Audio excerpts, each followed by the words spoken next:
Hello, podcast listeners. We know podcasts are a great way to catch up on a program that you may have missed on KSJE, and it's provided as a free service of this radio station. But you know, KSJE is now listener-supported, and so while you enjoy this podcast, we hope that you'll also take some time to join KSJE. Become a member today. It's quite easy to do. Just go to our website at ksje.com/support and pick the level of support that best matches your budget. Thanks again for listening. Here's your podcast. This program is supported by San Juan Health Partners Urology, providing a wide range of personalized services for the whole family, including children.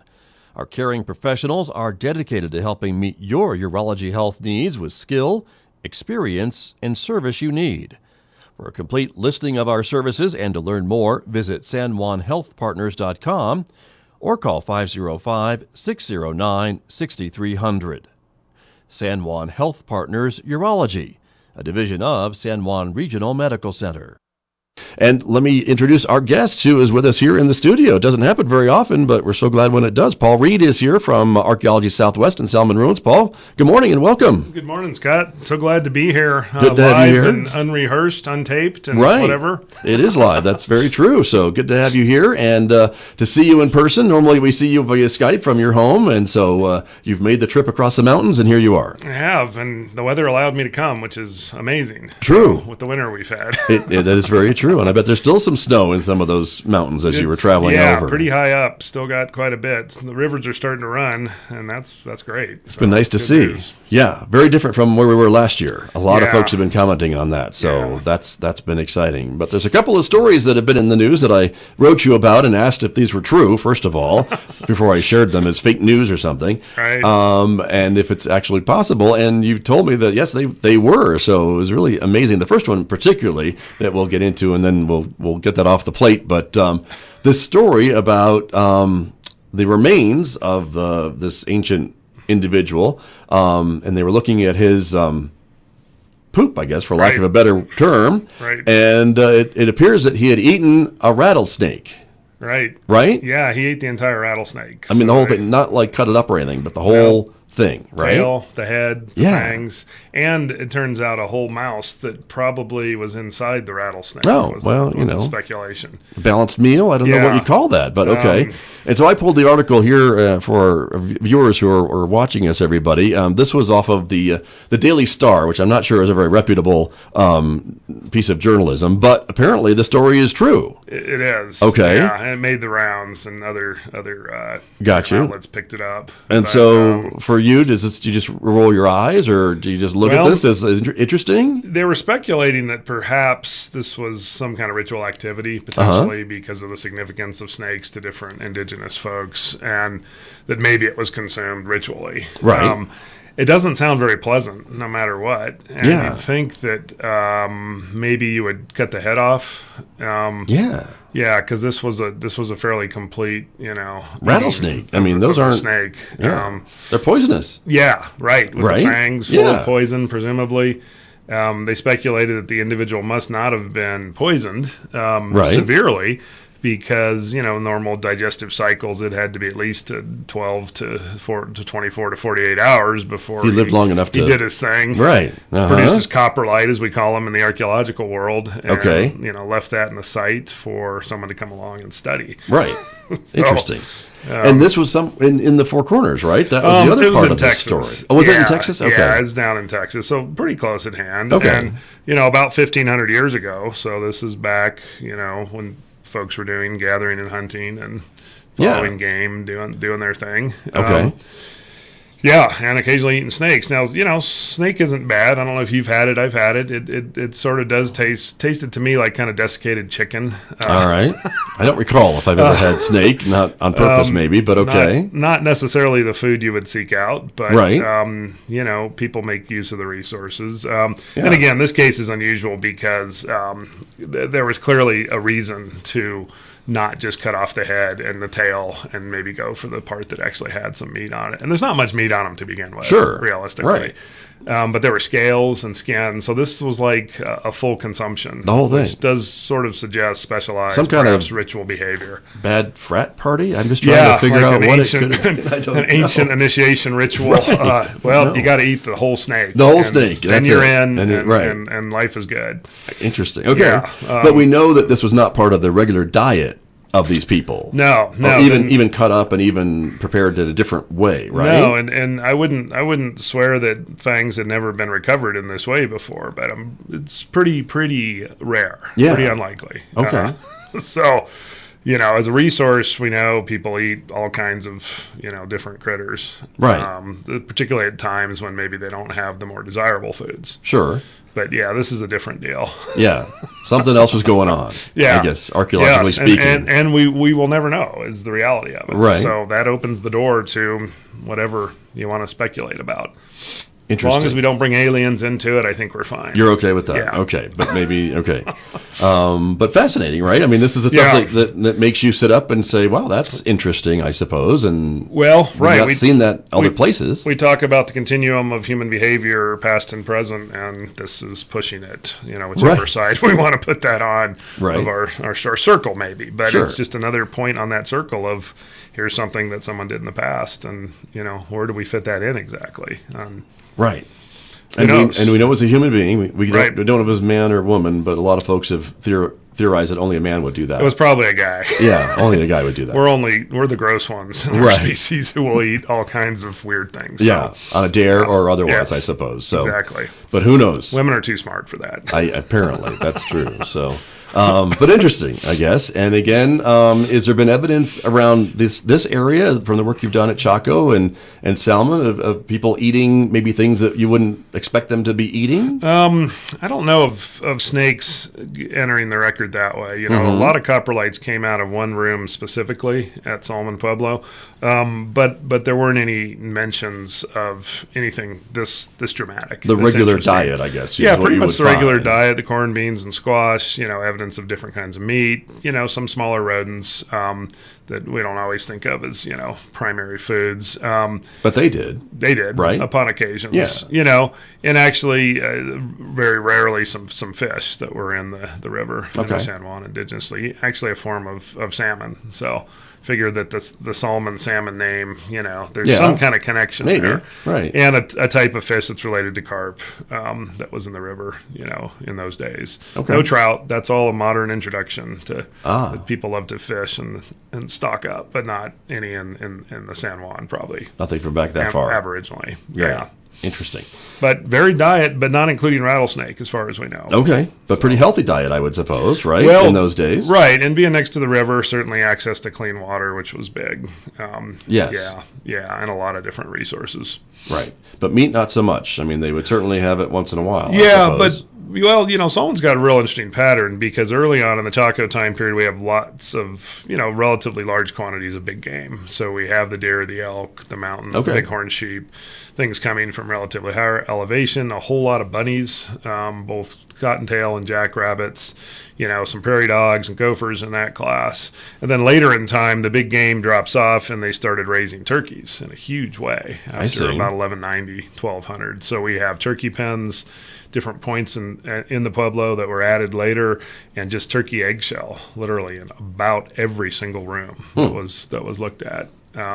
So the turkeys became big, and they were a big part of the meals then, not just as pets or as and ritually producing the feathers that we know went into certain items, garments, and other things. But they became a huge resource, and this is something that archaeologists still ponder: what caused the shift? Because the turkeys had been raised by Puebloan people since the 600s.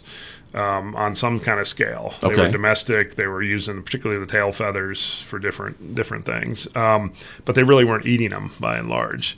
And then at some point, turkeys became a very viable and used food source. Gotcha. And so I was just talking with a colleague about that at a recent archaeological conference, and we were just kind of pondering it. And one of the ideas had been that perhaps they'd hunted out the big game by this point in time. It was too far to go out to get the game. And, I think that's in the realm of consideration, but it's a pretty fundamental shift to having few turkeys in, Chaco era and earlier archaeological sites for the Pueblo folks after 1200. everyone in the Four Corners literally is raising turkeys. So there was a big cultural shift. And for me, that had to be something more than just resource scarcity or abundance. Easier? Yeah, well, certainly. I guess. At some point, you more go, convenient wow, to just go outside and these get turkeys dinner? are here. You can have relatively young children sort of keep track of them and, pen them up. And they were feeding them corn. So in some ways, the irony is that the diet became even more corn dependent, we think. But of course, turkeys are omnivorous too. They eat bugs. Right. And, they go around pecking for different types of foods. So that might have actually helped with other, pest control, if you will. So yeah, an interesting cultural shift. Pretty clever. Yeah. Yeah, interesting. Okay. Well, that was one story that we wanted to talk about this morning, and I think it's fascinating, and as I always do. And then the other issue was on these on some footprints. Right. That have been discovered, and this is up in Alaska, correct? Right, yeah, this is well up at a place called Swan Point in central Alaska, and a single footprint that they found of what looks like a young teenager tween, 12, 13, 14. Right. Of course, can't tell male or female. Sure. But yeah, and a foot that was in a moccasin, some kind of, relatively thin footwear that left a really nice impression in an archaeological site. Interesting. This is an article from Forbes that we're showing everyone on the screen this morning. But and the images that go along with the article, Paul, what are they showing us? I guess from the depression in the rock that's been left. Is that what we have? And a comparison to the foot, as it would have appeared, and then like a full color image that really brings out the different ridges and things, and then just a nice photograph that's enhanced on the right. So, yeah, the science really lets us do just all kinds of really interesting things to sort of break down, pull things apart, and then put them back together. Right. And try and understand, what we're looking at. Well, and to show why they think this depression is a footprint and not just a puddle. Right, exactly. I suppose, right? Some other potentially natural or cultural phenomenon. Yeah. But yeah, this is definitely a footprint. And this site is interesting. It dates back to about 1,800 years ago, so quite a while ago. And, we get footprints. Of course, going way back in our history, there are famous footprints in Africa of early human ancestors, the Laetoli footprints that I think 2.7 or 8 million years ago. So this isn't totally, this isn't the earliest. It's not a super rare finding, but a nice one, because this gets us back to the people who lived in these sites. And a lot of times archaeologists, other researchers are working with pieces of stone, remains of animals, maybe what's left of a house, and it's sometimes hard to sort of bring the humanity back. So when we get footprints, fingerprints, handprints a lot of times in rock art, those are really, for me, just super interesting connections back to the people. Sure. The people of the time. And this article talks about that this gives us an idea of the types of people that were living in this pretty inhospitable part of Alaska, right? I mean, this is pretty, back in this time, was pretty cold still. Yeah, definitely pretty cool. But an area with a lot of resources as well. So, Alaska's pretty wet, and so you've got a whole lot of plants and animal resources. And these folks, like the individual who had the rattlesnake in Texas many years ago, these folks were gatherer hunters as well. So they were moving across the landscape, setting up temporary camps. They had a little bit of a sort of a house pit that was dug, not a super formal house, pit house like we see later in time, but a place where they were living with a spruce bark superstructure, little structure around it, and, and a cooking hearth and some other storage areas. So this was home for a period of time. Right. And they spent time in this. The archaeologists found it. They were studying the floor of the structure, and that's when, this particular, little footprint popped out. So interesting. Okay. And so what else can we learn from this? That this area was inhabited back in this time, and these folks were on the move. It wasn't a permanent structure as far as we can tell. And is this part of that? Because, again, we know there's different eras when these people stopped moving around and started building more permanent structures like what we see today in Salmon and Chaco and Aztec. And became more of a community, right, than just maybe family groups, I suppose. Yeah, and this is at a point, 1,800 years ago, so just after the transition to the Common Era, so 200-ish CE or AD. And Right, and in this part of Alaska, people really aren't settling permanently into villages until quite a bit later. Right, and we're also not on the coast, so we're sort of in the middle of the continent. Well, in the middle of the Alaskan, area, the wilderness. At that point, they're moving around, finding the resources, but not saying, we're going to invest a lot of time in building in a permanent structure here. We see that later in time, and particularly in coastal areas, because we get over to Alaska and especially down the coasts of British Columbia and Washington, and we see people who really never developed a whole lot of agricultural types of endeavors, but they were fishing, tremendously. And this individual was probably part of a group that used those marine resources as well when they could get them. And what that allowed on the coast is for people to create amazing societies and cultures and be pretty much permanently settled there. Without doing a whole lot of farming. And that's basically just, the resources that were available, tremendous amounts of fish and game and, other plant materials that they were gathering. Right. But this group probably wasn't the group that was maybe moving or transitioning down that coast. That's a much earlier era, correct? Right. And these folks we think were probably part of an Athabascan-speaking group, because that's pretty much what we see from the maps that have been generated and studying the languages going back through time. So we have a sense of, an idea of their larger ethnic group without really being able to zero in on a specific group. And of course, things shift a lot through time. So one of the tricky things is we have groups that are in, living today and have been documented historically, and we can track them through different periods of time.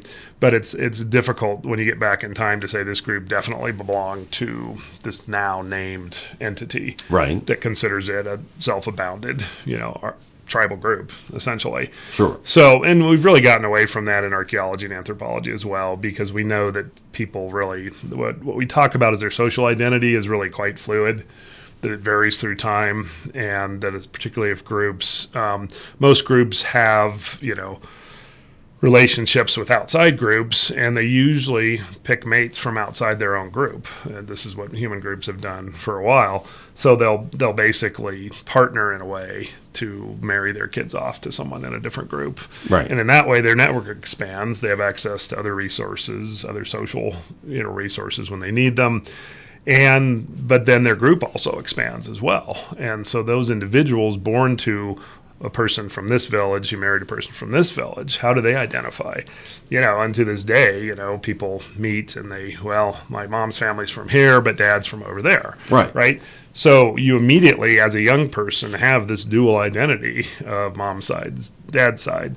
And if those groups speak perhaps different languages, then, you essentially get to choose, I'm affiliated with my mother's people, but then we go visit dad, and then I realize that, I'm really Irish or whatever it is. Right. If you're of European descent. Yes. So, so we understand, I think, through a lot of study that you can't just say this is this particular group and we can take it back 2,000 years in time, because people move around and things shift a lot. Right. And it makes it a lot more interesting. It makes it difficult to say, here's what happened at this point in time.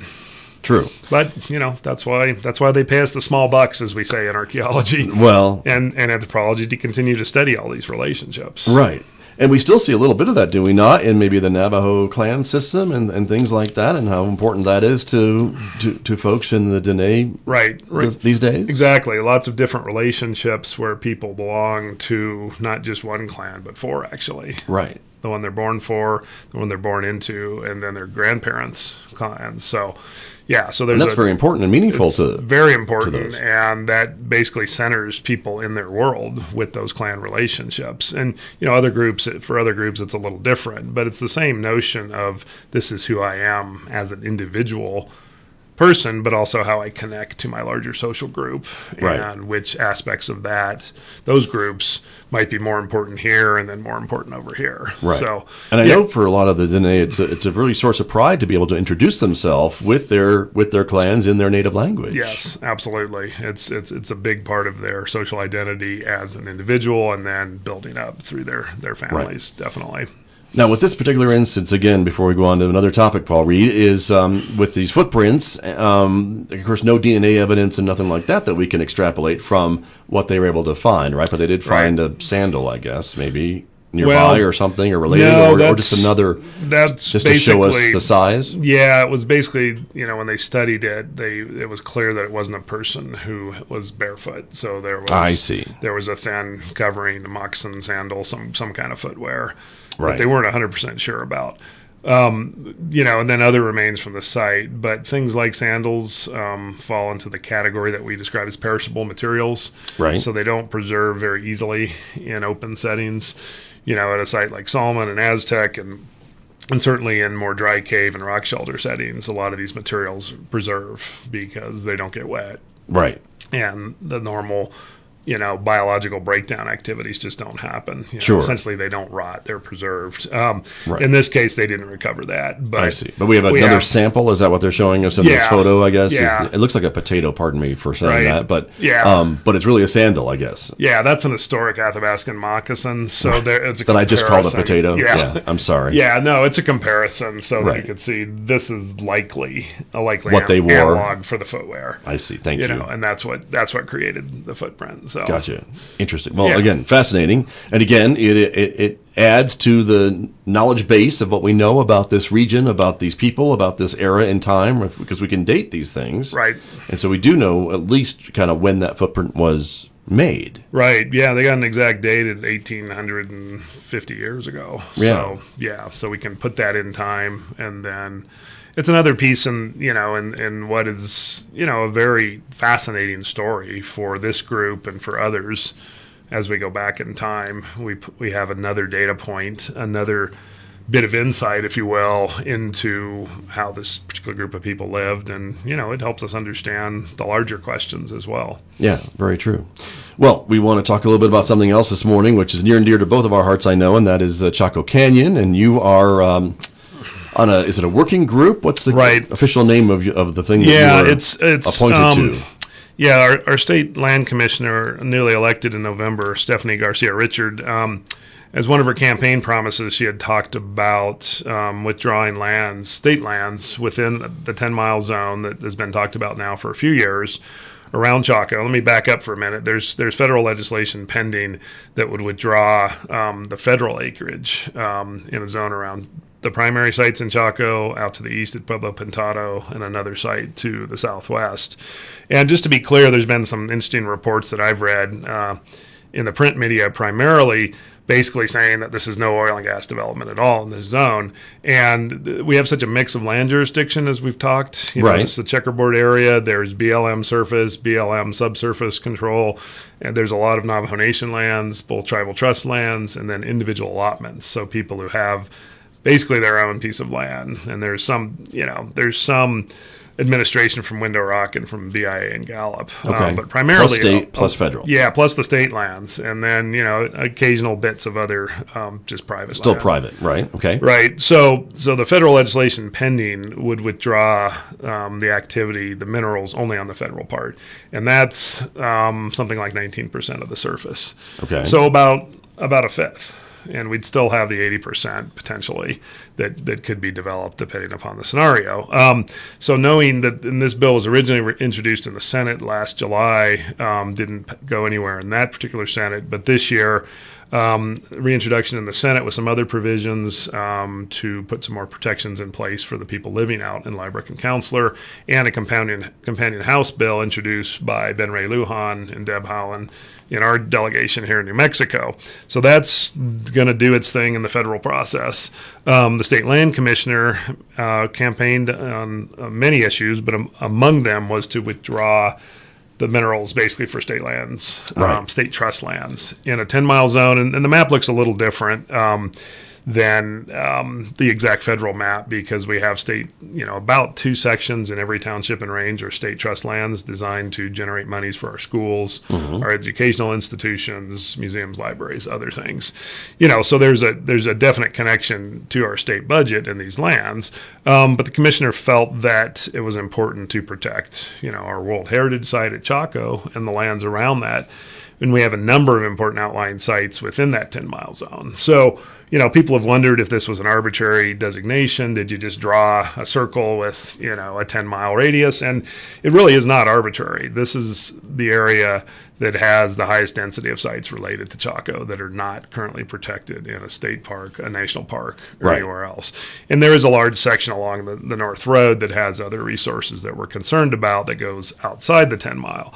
But it really is a very important archaeological zone. And that's why people are taking the action. Sure. They are. So. But some of the people are concerned because she did this with an executive order. And so it wasn't from the legislature. It wasn't from any other process. But she feels she can do this with an executive order as a state land commissioner. Exactly, and that's the way that the position is set up by statute in New Mexico. So a state land commissioner has a tremendous amount of leeway to exercise authority in these matters. And the issue is, once again, and again, I always like to make this very clear, the park has never really been endangered. The park as we know it, the borders and things like that is always going to be protected. No one's going to put in a well pad outside Pueblo Bonito. No, that's right. Just outside the front door or something like that. That's always protected. But what we're talking about is this other kind of buffer area just outside the boundary of the park that some folks have some concerns about, from either maybe impacting the views, the night skies, and the underground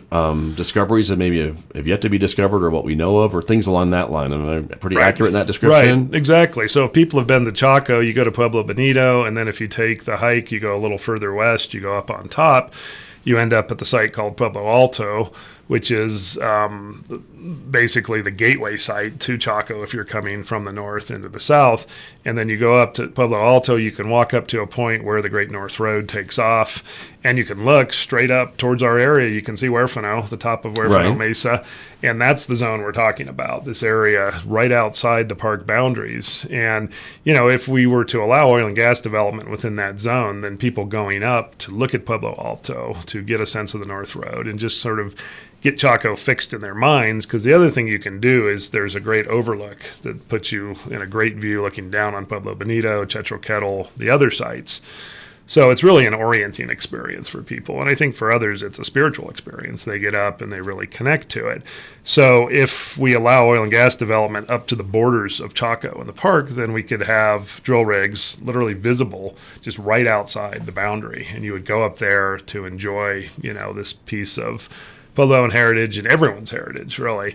And you'd have a drill rig making noise, putting out, different odors from the oil and gas development. And you might have permanent pump jacks then, just right out there, constantly moving and producing all those effects. So, it's really not a simple, let's have oil and gas, let's not. It's let's work hard on where we can do the oil and gas so it doesn't affect either ancient archaeological sites, modern day people's experiences, the folks living on the ground zero, and Liebrecht and Counselor. So it's really, how do we figure out how to get the resources we need, but protect these other resources and values that, a good percentage of our country, most of us really believe in those values. Right. So it's not a yes or no. It's never been about that with the work that we've done with our partners. It's about how to achieve a compromise that gets us the resources we need, but also protects the areas that are irreplaceable. Sure. And if we damage Chaco or its components, then those are gone forever, and we don't have the ability to enjoy them. We can't pass those on to our future generations. And I think it's important to talk about a compromise because, again, here we are at a radio station, or we have electricity, we have things made of plastic and oil, and you and I drove here in our cars and things like that. So we know we're not going to we can never get away from using oil and using plastics and using fossil fuels, at least in the short term. Right. And so we're always going to have a need for this, at least in the short term, until something better comes along, which isn't here yet. But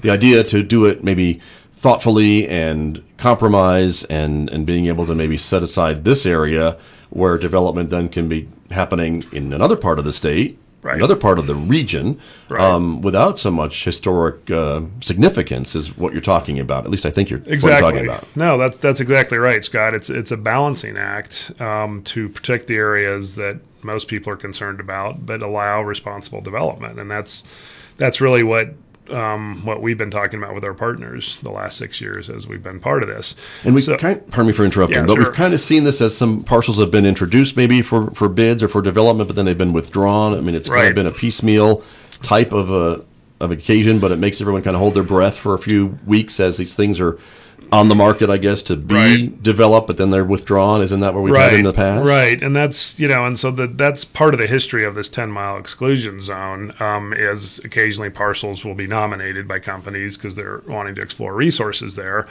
And BLM has honored at least a verbal policy of not allowing development in there. The other thing they're doing, as we've talked on the show for several years now, is they're modifying their long-range plan, their resource management plan. They're amending it, producing a new environmental impact statement that's supposed to be a comprehensive look at the impacts of this specific oil and gas development, and not going back 100 years, but just what's being proposed now and what's been ongoing since about 2011. So as part of that process, a number of us had pushed BLM to think about protecting Chaco in this 10-mile zone while this plan was moving forward, so that we wouldn't have impacts before we had a new plan that would, hopefully protect some of these areas. So we don't know at this point what's going to be in the plan for that 10-mile zone. There have been different options proposed, a much smaller protective zone or the 10-mile or something in between. So that process is still ongoing, and it's really unclear. But what we've asked, and what a lot of our tribal partners in particular, the El Pueblo Council of Governors, the Pueblo of Acoma, and a number of other groups, Navajo Nation, have asked that BLM not lease in this area and that they just stop doing that until the plan's done. And so that's part of the challenge. I mean, by their regulations, BLM is required to hold oil and gas lease sales every quarter in every BLM area. So this is it's a pretty daunting task if you think about it.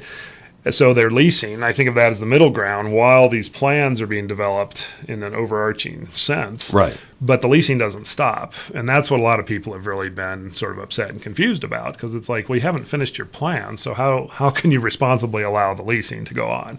So a lot of people have weighed in on that, and that's why when parcels come up that are in Chaco's 10-mile zone or in other sensitive areas, people get really concerned and they start talking about it. Sure. Because this is piecemeal, like you said, and we need that plan. So that the pressure's on for that. Now, if this federal legislation were to go through, would that supersede any BLM plan that they would come up with? It definitely would. Politically, it hard to handicap that, and if our current president probably wouldn't sign this legislation if it went through. It's really hard to know. I see. So that, and that the legislative process is, folks may be aware, and you're aware, is a long process. So it may well take months or even years to get some of that through.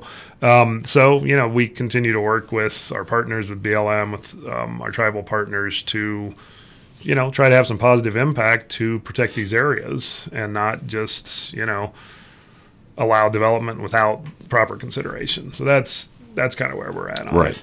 But where we are right now, we can say for sure, is that the state land is off the table.